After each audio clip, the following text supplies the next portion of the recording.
All right. Well, good afternoon, good evening, and good morning somewhere out there in the world. This is Real Talk with E.V.E. And this is a must watch, must listen show today because of the guest that I have on today will be powerful. It'll touch your heart and maybe your stomach after what you're going to hear.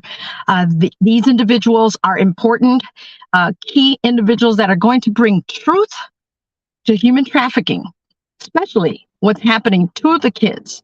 They're crossing the border. And this is truth, people. This is real talk with EVE. So I'm going to bring them back up. I'm going to bring them back on the stage one by one, here to be in the studio. And I thank them for their time and for their boldness more than anything. Thank you, Ms. Tara Rodas. Thank you, Carlos. Thank you, Ms. Deborah White. Thank you, Aaron Stevenson and Len, that I hope to get back on the screen. But it's an important day today, folks, here on Real Talk with EVE. And that's exactly what you're all going to be hearing today is real talk. If we can go across, Ms. Tara Rhodes, tell us who you are a little bit and where you're from. Sure. So my name is Tara Rodas, and I live in Virginia, the great state of Virginia, just outside of Washington, D.C. And I'm so happy to be here with you. EVE, thank you so much for highlighting government-sponsored, taxpayer-funded child trafficking. But I've been a federal employee for over 20 years. I'm not speaking on behalf of the government right now, but I got to see firsthand how U.S. dollars are being put to traffic children. And so I'm very grateful that we had the opportunity to share our stories with you tonight. Thank you for highlighting this important story. No, and thank you once again for making time to come on because what you're doing is so, so important that I appreciate you. Thank you, Ms. Tara Rodas. And next is Carlos. Could you introduce yourself and tell us where you're from? Like you said, my name's Carlos. Was born in Houston, but I'm from the Rio Grande Valley, so I'm about 10, 15 minutes away from the border of Mexico and Texas. So So you see a all lot. my life. Oh yeah, I was about to say just that is growing up.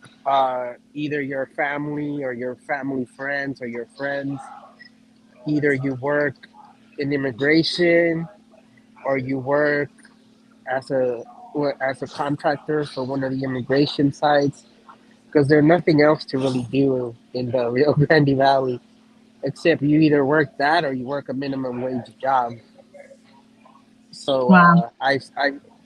throughout the years, even when I wasn't working in this, I've gotten to see how the situation at the border has changed with family members coming home and venting from their job as from their day as working as a border patrol agent or as a local police officer at the border because believe it or not, the border situation affects a lot of local law enforcement and a lot of local nine emergency services.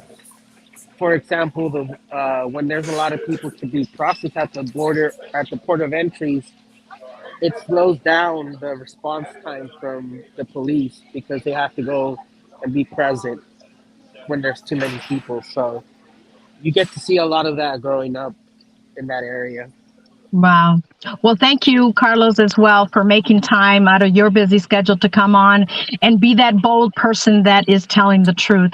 Next, we have Miss Deborah White. Can you introduce yourself and where you're from? Hi, yes, I'm Deborah White. I'm a federal employee, have been for the past 10 years, but I've worked in the federal space in contracting, acquisition, and project management for probably the last 17 years or so. I am sisters in arms with Tara Rodas. We were in Pomona, California together working for HHS, helping to process undocumented minor children. And we witnessed some horrific things, and that's what we're here to talk about today. So thank you for having us on the show. No, it is an honor actually to have all of you. And for those that are watching for the first time or for the umpteenth time, this is Real Talk with E.V.E. And yes, you see me in the vehicle, but I could not pass this opportunity that Len Reynolds was able to get you all together at one time here. And I just could not pass up the opportunity because we need to bring awareness to the table, to the community, to the region, to the nation, and internationally to other countries, because this has been highlighted from a movie that came up, but this has been going on for so long. And so up next is Aaron Stevenson. Can you introduce yourself and tell us where you're from? Yeah. Well, first off, by the way, so although Deborah is a Fed, just to cover all the bases, she's not representing the government right now. Blah blah blah blah blah. Get it, the whole thing. Right. Thank you. So I was fired by DHS. Thank you. Of course, no problem. They'll come after you. I was fired by DHS for a few things. The main thing was they stopped trusting me. I blew the whistle on a few different things. The first one, of course, was child sex trafficking. And I'm actually from, by the way, Illinois. I was born in Hazel Crest. I grew up in Crete and New Lenox. And then I joined the Marine Corps, been all over. I was an intel guy. And then I got fired back in February, and here I am.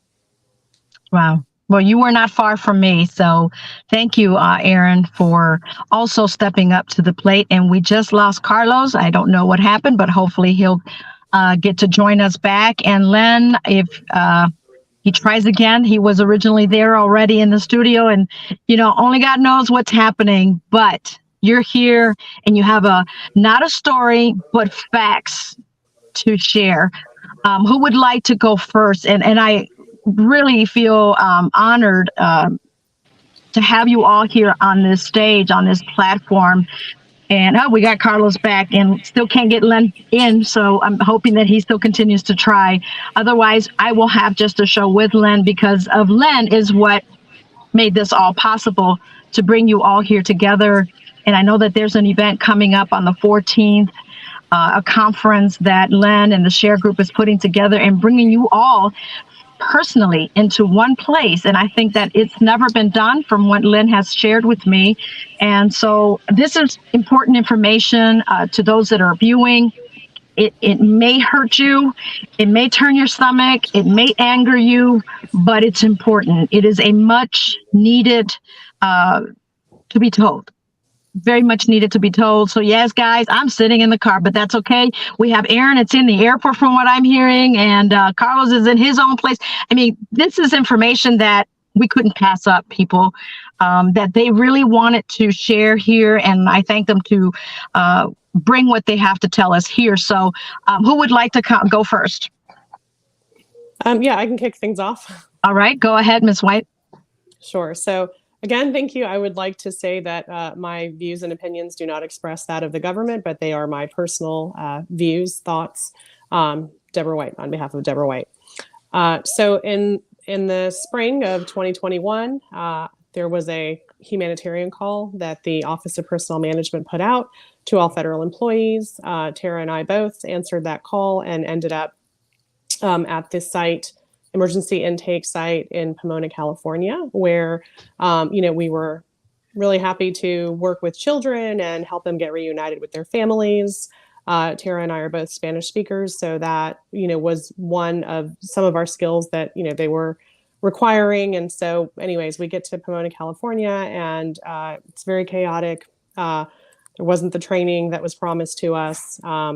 We worked with the children in the pods, taking care of them, hearing their stories, horrific stories about how they came across the border with coyotes, monies that were paid to the cartels to get them across the border. So we knew this was happening. I mean, this is just a regular occurrence when you're dealing with several undocumented children. But what really shocked us was when we got into the case management room. So Tara and I were working side by side in the case management room, processing these children, hearing their stories, interviewing them alongside with the case managers. So the case managers are the ones who are, technically processing these children. But we were there as a federal support team, and we got to find out through really digging deeper and asking more pointed questions, because the questions they were being asked really wasn't revealing much of anything. But as you further interviewed the child, you would come to find out that in many cases, they didn't know the sponsor that they were going to, or they had to provide a story that they knew this person, or it was their aunt or uncle. Anyhow, so the bottom line is that we were able to uncover that the first case of trafficking, which happened in Bonita Springs, Florida, we figured out that these children were very nervous. One even ended up in the psychiatric ward because they were so nervous. They were stressed out, wondering, why they couldn't get to their sponsor faster. So anyhow, through some digging deeper, through some investigative questions, it was uncovered that the child had actually been recruited in Guatemala, transported to the United States for labor trafficking. So that was the first case that me and the team broke, and from there it was just really easy at that point to spot the red flags in the system, because this particular sponsor had sponsored over 16 children in the past, and it created a network. Once those children would age out, basically become 18 years old, they would then become sponsors and request children as well. So this was just one case in the Bonita Springs area, and then once that one was cracked open, we were just able to find, the floodgates were open at that point. We were just able to find multiple that had very similar stories. But the children continued to be sent. Tara and I raised the alarm in every which way that we could. We reported to the Office of Inspector General. We reported to DHS. We reported every which way that we possibly could, but it didn't stop anything. The children continued to be sent to these really dangerous sponsors in many cases. And so that's why we're here today telling the story. Hoping that we can get you to, write to your congressional representatives and take action. These children need to be found, or the call to action really is the children need to be found and accounted for. The program needs to be accountable. And we just ask that the American people, would be outraged about what's going on, and that they would contact their senators and congressmen and get something done. Most definitely. Wow. And the personal question that will go out to each and every one of you, if you can express, how did that make you feel? Besides you in that position, but as a human being, as a person, as a mom, or as a woman or man, how did that make you feel knowing that, Ms. White? Yeah, I mean, helpless, hopeless at times, desperate. We did everything we possibly could. There was just, we believe we did everything we possibly could, and we still weren't getting anywhere. So it was just a feeling of hopelessness. Wow. Yeah. Tara may have other thoughts. Yeah. Okay, well, that brings you up, Ms. Tara. Yeah. Well, I would say I felt very close to the darkness. That's the only way I can describe it. And there were days, as a public servant, as somebody who wanted to help, as somebody who volunteered, to help with this mission, along with every other person on this call and many more throughout the country, I thought I was going to help place children in loving homes. And that's not what happened. That's not what's happening in this program. So it was a terrible and horrific revelation. I don't think there's words to describe the level of despair and just horror that our federal government is knowingly giving children to criminals and traffickers. It was a horrible revelation, and I'm still not over it. And that's why we're all here. I mean, we've all been in this fight for a long time, and we're not going to give up. And that's probably a good place for Erin to pick up, because Deb said something very important. She said dangerous sponsors, and Erin gave us some great information while we were at Pomona. So I think it's Erin's turn. Go ahead, Erin. So, all right. So, I don't know. My take on it was a little bit different, I guess, because I was already very distrusting generally, but I was an intel analyst for the government for quite a long time, right? So I already know just how bad government can suck, just how inefficient they really are. But I just didn't know the level nor about this exactly. So in February 2021, I came across the first actual encounter message of what's called a transnational organized criminal for this whole thing. So the Transnational Organized Crime Watch List is a program that the government has, which is considered a whole of approach to identifying international gangsters, basically. So that means like cartels, just so everybody knows. And this program's been going on for quite a while, probably about 2016, give or take. And I've been on there as long as that thing started. And every day you get encounter messages about aliens on this talk watch list. So it could be anywhere from, a person being arrested, person being deported, someone was applying for an immigration benefit, whatever. And in February 2021, I see the first one that has this code in there, which says 6 USC 279 UAC sponsor. And I had no idea what that was. So I kind of like just brushed past it, like, oh, whatever. And then a month later, I see the same kind of code. And I was like, well, that looks familiar to me. And I would get about 20 or so of these encounters a day.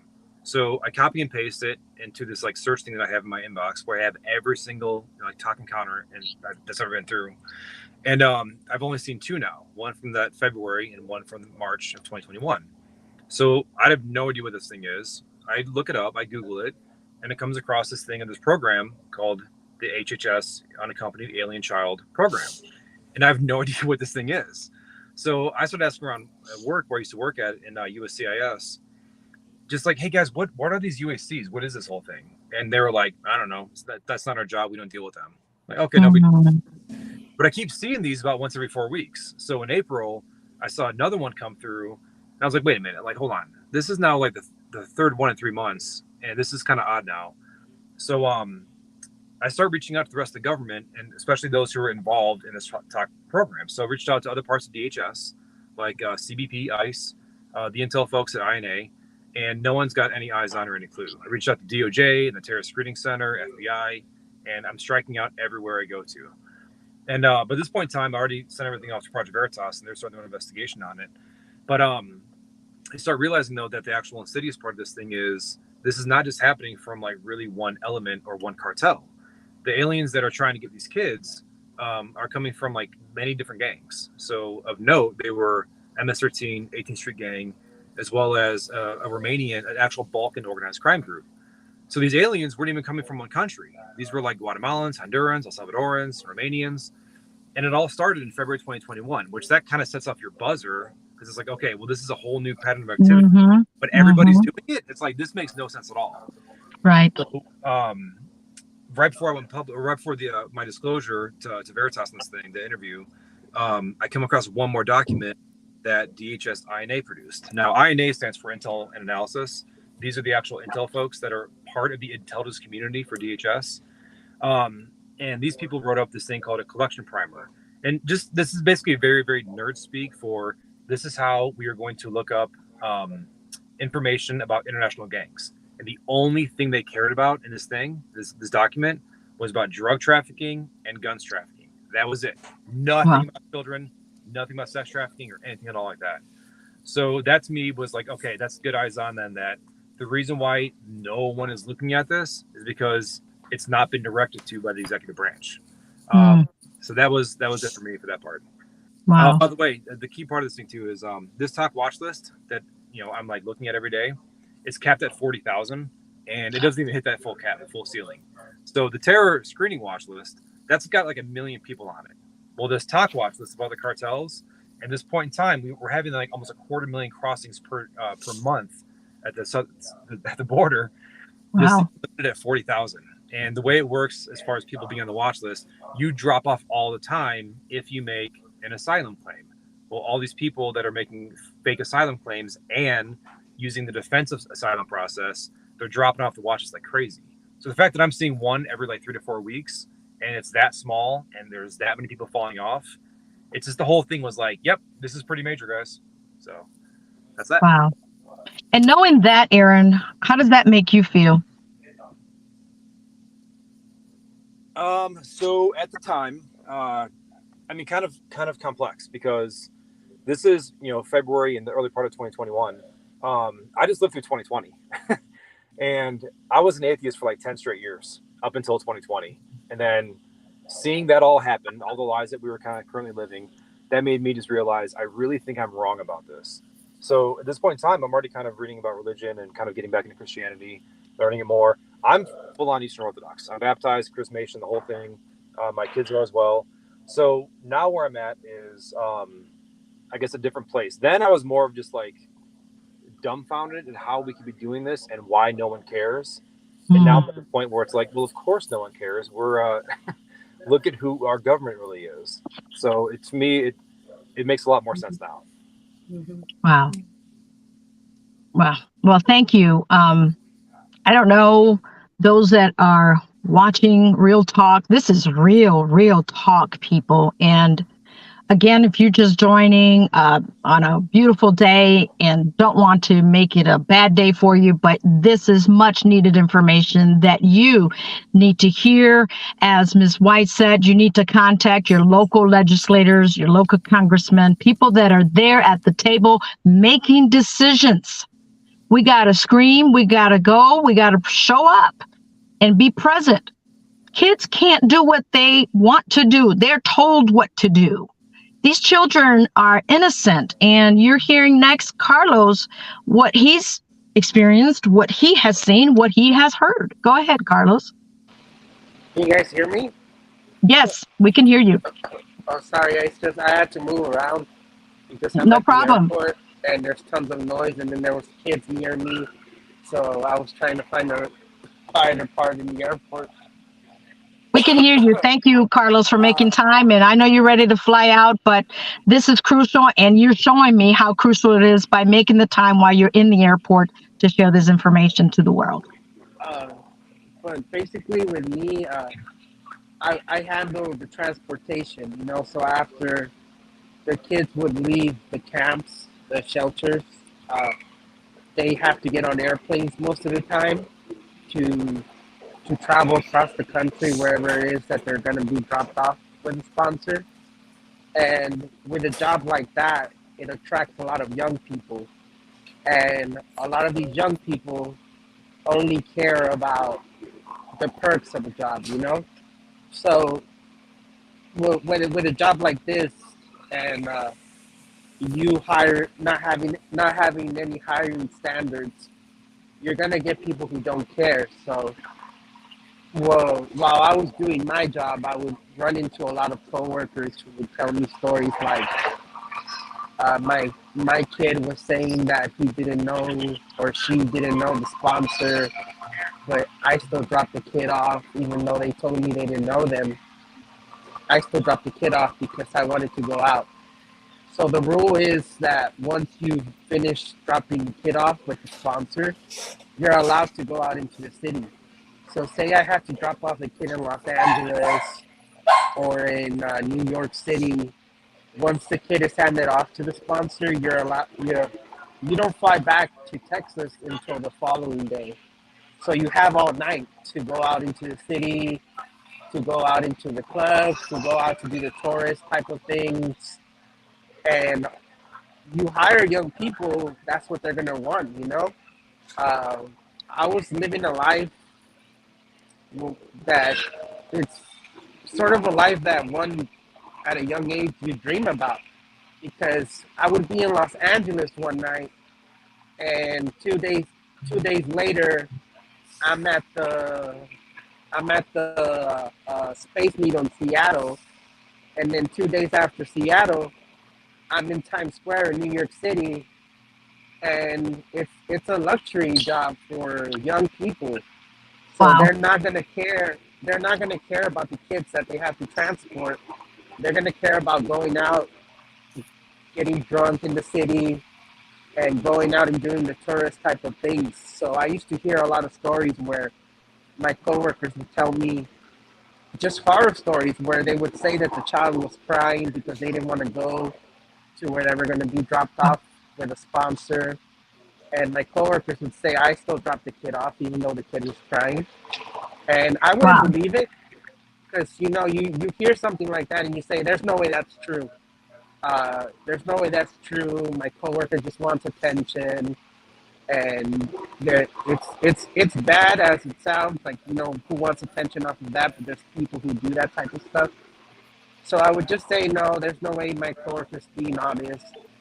But then one day I got an email from my bosses admitting to my coworkers dropping off kids to the wrong people. And in this email, they just basically admit, hey, we messed up with kids. And it was sort of like a throwaway comment to, hey, you guys gave kids to the wrong people, whatever, don't do it again. And that's the end of it. That's it? Just, So okay. yeah, Wow. yeah, and the whole process, it's a little length. It's a little, for example, I could go elaborate, but I don't want to confuse anyone watching right now. It's something I could elaborate more in person. But basically, my supervisors would not find out if the kid was dropped off to the wrong person until 24 hours after it happened. Wow. A lot can And happen in 24 hours. a lot can happen in 24 hours, and that's another horrible thing about the process was that it was it wasn't built the right way, and a lot these companies just grab all the money, all the government money, but they don't do the job the right way. So when I received that email, that was my breaking point. I said I can't do this anymore. I have to speak up. I have to tell whoever would listen to me about all this because it's children, you know? Children are innocent. You shouldn't involve them in anything like Yep. politics or anything like that. And at the end of the day, we have to defend them because they can't defend themselves. So when I That saw the email, uh, I said, I can't do this anymore. I can't be part of it. So I quit that job after that. I don't blame you. I don't know how I would be able to work knowing that a child that doesn't know who they're going with, total stranger, and then if they didn't speak the language, even worse. And Tara and Deborah, thank you por hablar en español con mis niños. Muchas gracias. Thank you, because that I'm sure gave them a little peace of mind that they're understanding what you're saying and vice versa. I don't know about you guys. Is your stomach turning? Are you getting those phone numbers to contact your congressmen, your legislators that election time is coming? Before you know it, they want you to vote for them. Ask yourself, what have you done? This is what I tell everybody. Before you vote for someone, look at their track record for the last at least 10 years to see what they've done to make a change. Have they made a change, and who they're impacting? And for the decisions that they've made along the way, how has it affected you locally, nationally, and internationally? And in this case, it's happening worldwide. And right now, what's happening in the borders is just chaos, which makes me think what I just heard you say, Carlos. How many of these children are continuously sent somewhere and no one's reporting that? How many of those children? Now, from what I've got, Len can't join us for some reason. I'm not able to have him add him to the studio. But Carlos, you said something so key that they didn't report it. They just dropped them off. It's impossible to know because the government has admitted to 85,000 children are missing, but I believe all of us on this call think that number is way higher. Yes. I think everyone can agree on that. Can I slide in there really quick? Yeah, go ahead, Aaron. All right. So, wow. And Tara can really shot with me here too. All right. So when they say the 85,000 missing kids, first off, that's just the past 2 fiscal years. That does not include this That's year. it. Yeah, that's not counting. But on top of that, the main thing about this whole thing about these kids being missing, that's if no one answers the phone. Okay. So that means if you answer the phone, well, the kid must be good. It doesn't mean so. The number is substantially higher. And so when people say it's 85,000 missing kids, you can probably double that and be much closer to the ballpark number. Wow. That's sickening. Yeah. And, to piggyback on what Aaron said, we know that there have been hundreds of calls every single month, sometimes more than 250 calls a month to a HHS helpline. These are children who are reporting that they are abused, they are neglected, or trafficked. This is HHS's data. This is not something anybody here on this call made up. This is a known fact, even reported by the New York Times. These children are reaching out for help. These are ones that actually still have their paperwork, that are not chained somewhere, that are still alive. There are children today calling a hotline, and we need to be their voice. And so I thank you so much for giving us the opportunity to explain the story, because it doesn't seem believable that the United States government is the middleman in the largest child trafficking operation on the planet. But that is what we're talking about. It's not an exaggeration. It is a fact. We're spending billions and billions of dollars to lure the children here and transport them all around to people who we know are known criminals. And that's where I really have to, again, give the shout out to Aaron, because Aaron identified an MS-13 actor and an 18th Street gang actor, and he went public, right? He just went public. And Wow. we were able to see that and find the same thing happening. And so if it weren't for people like Carlos and Deb and Aaron, your listeners wouldn't be able to hear the full story. There's so Wow. many people who want to come forward, but they're scared because everybody gets retaliated against. People Right. get fired. I was walked off the site by security and the federal field specialist for telling the truth. How dare you, Tara? That's what they're saying. How dare you, right?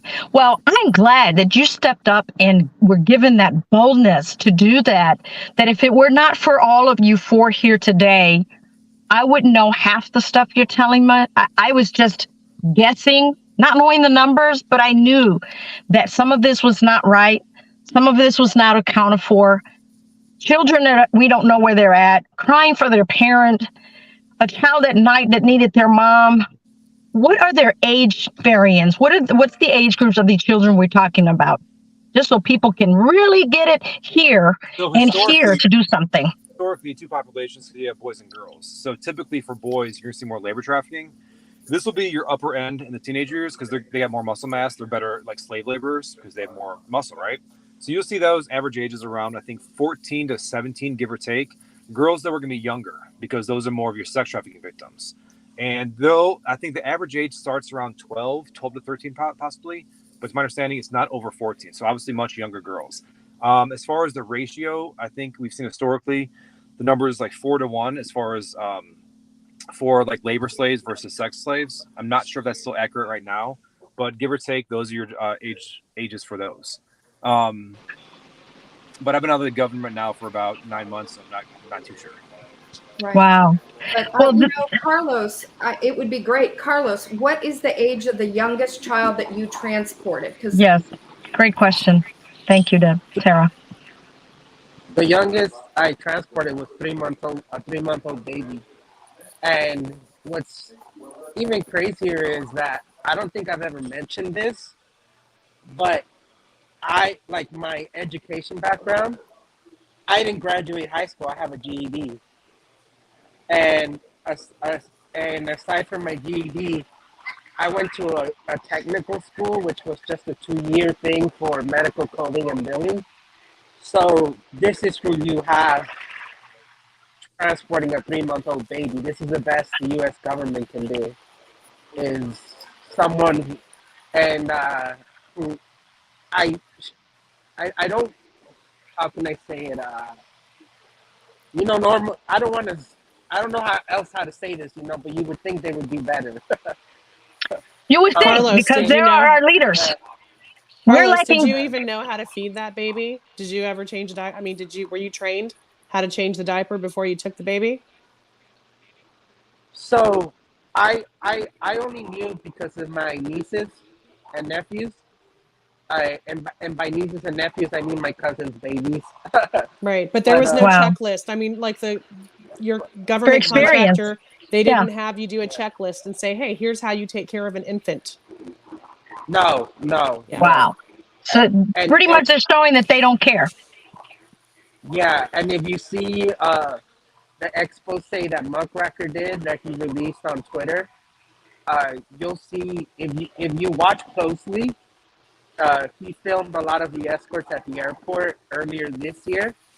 It was it was in September, and in one of the escort groups, the two escorts, one of the gentlemen looks to be in his 50s or 60s, and the other gentleman looks to be in his 20s, 30s. And in the group they're moving, you can see the group of kids following them. You see 2 teenage boys, and you see 3 teenage female girls.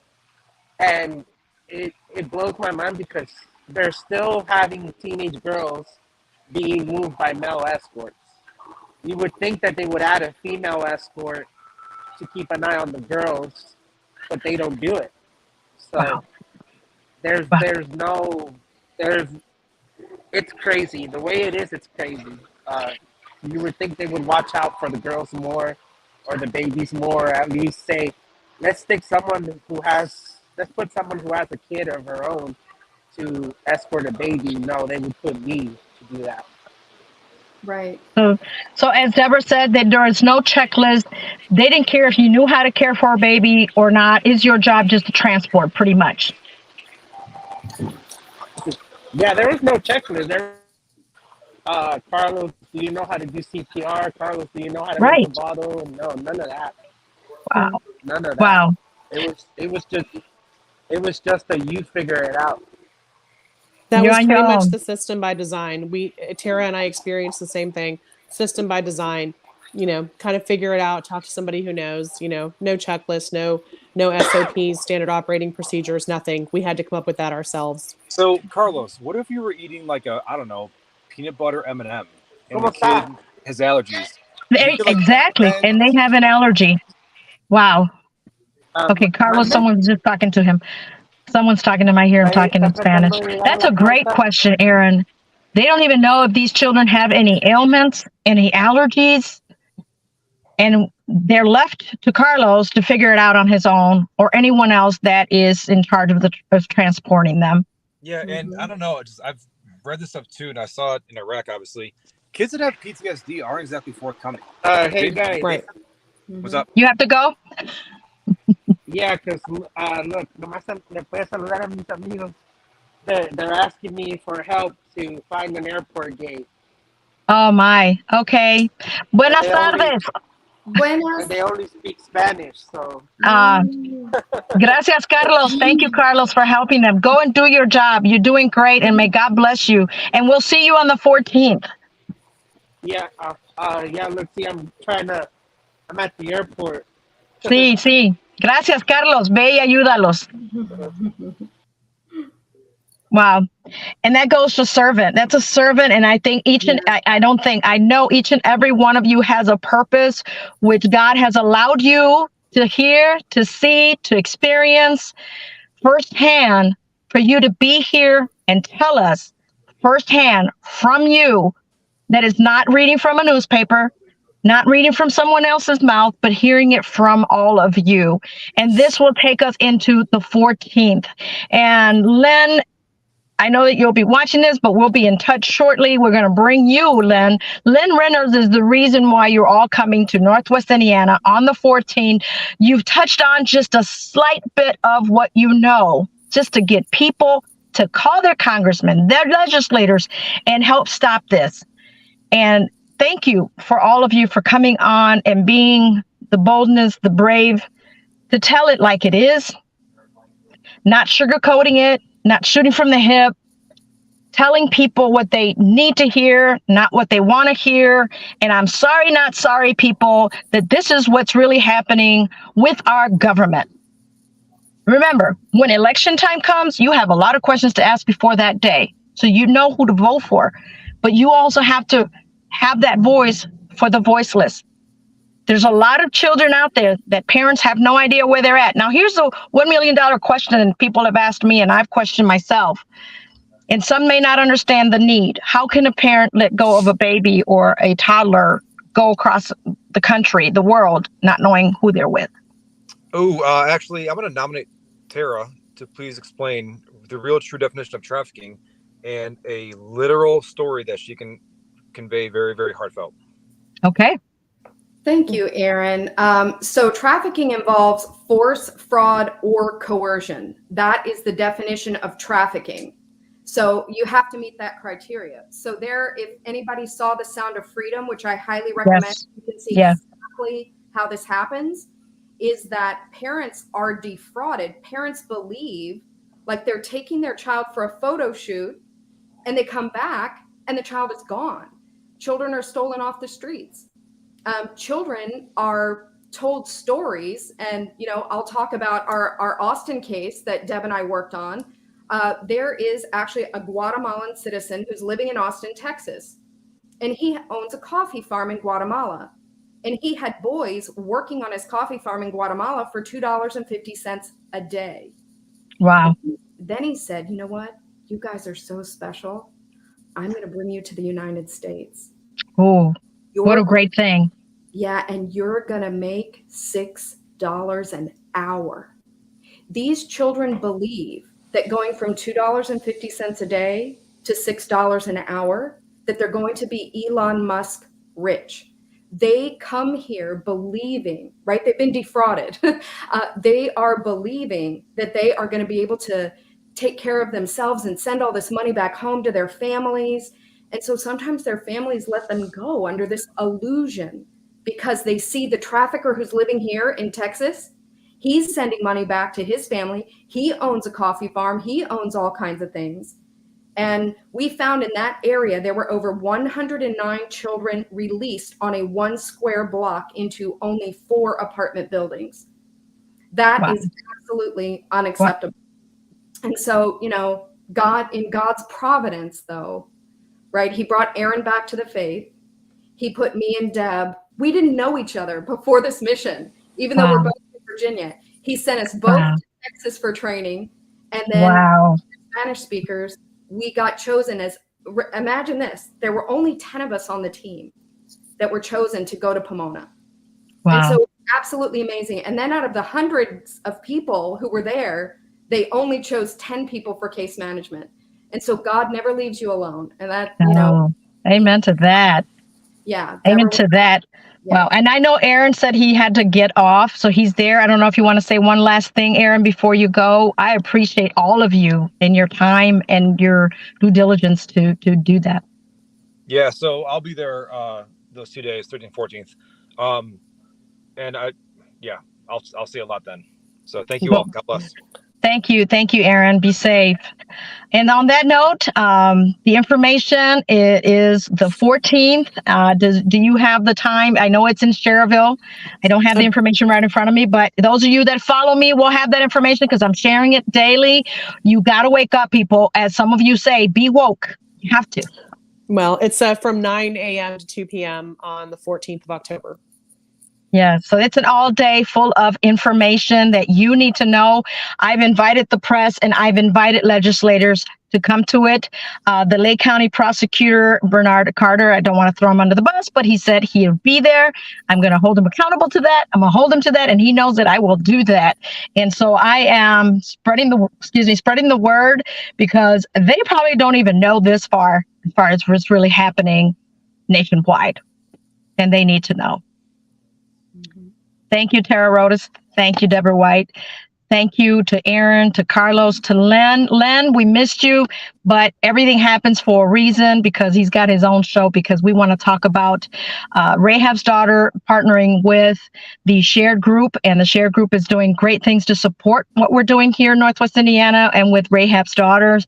And some of you know that I am all adamant about this, and Rahab's Daughters goes and rescues down at the Super Bowl every single year. And next year we'll add the Olympics down in Paris. So keep everyone in prayer, donate, be part of the solution, people. This is a call to action, as Ms. White said. Can you repeat that again? What are you asking everyone that's watching this to do? Well, I'm asking for your prayers. I am asking for you to be outraged. If you should be very outraged and just disgusted with what's going on. And so if you would just help us be part of the solution, if you would please write your legislators, write your congressmen, write your senators, please let them know that we need to know where these children are. We need accountability for all of these children. We need to know where they are, and we need laws changed to protect children. We cannot we cannot continue to be the delivery service for traffickers. We demand accountability. Yep. That's it. Any word from you, Ms. Rhodes? Ms. Rodas? I agree 100%. Deb said it. The United States of America cannot be the middleman in a large-scale child trafficking operation. It's unacceptable. And we need your prayers, and we need you to take action. So Amen to that. Thank you so much. We appreciate you. May God continue to bless you and just continue to be bold. And let me tell you that the windows of heaven will be opening up to you if they haven't already. Thank you so much for your time. Your time is precious. I value it. And thank you, Len Reynolds. He is local in Northwest Indiana. You will be meeting him soon, guys. So stay tuned for that information. For the 14th, be present. Be awake, be woke, as people say. Ladies, thank you once again for coming on Real Talk with E.V.E. We appreciate you. Thank you so much. Thank you. Whew, that was something else, guys. And as Ms. White will be coming off the screen as well. And Ms. Tara, thank you once again. We appreciate you, ladies. Thank you. Wow, I don't know what else to say, folks. I mean, I'm sitting here in my car making sure that we had to do this. Now is the time. If not now, then when? If not who? If not me, then who? And this is Real Talk with E.V.E. Wow. I don't know what else to say, guys. And on that note, I'm just gonna say, join me, join the movement, get involved, write your legislators, your congressmen, tell them what you know, what you heard.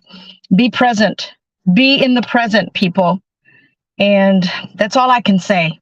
I have nothing else to say. You heard it from them, or some would say from the horse's mouth, but it was very touching. It was very, very touching. And on that note, guys, I got to sign off. Peace to you. God bless you. Continue to watch, continue to listen, continue to learn, and continue to grow. This is E.V.E. signing off from Real Talk with E.V.E. Peace to you.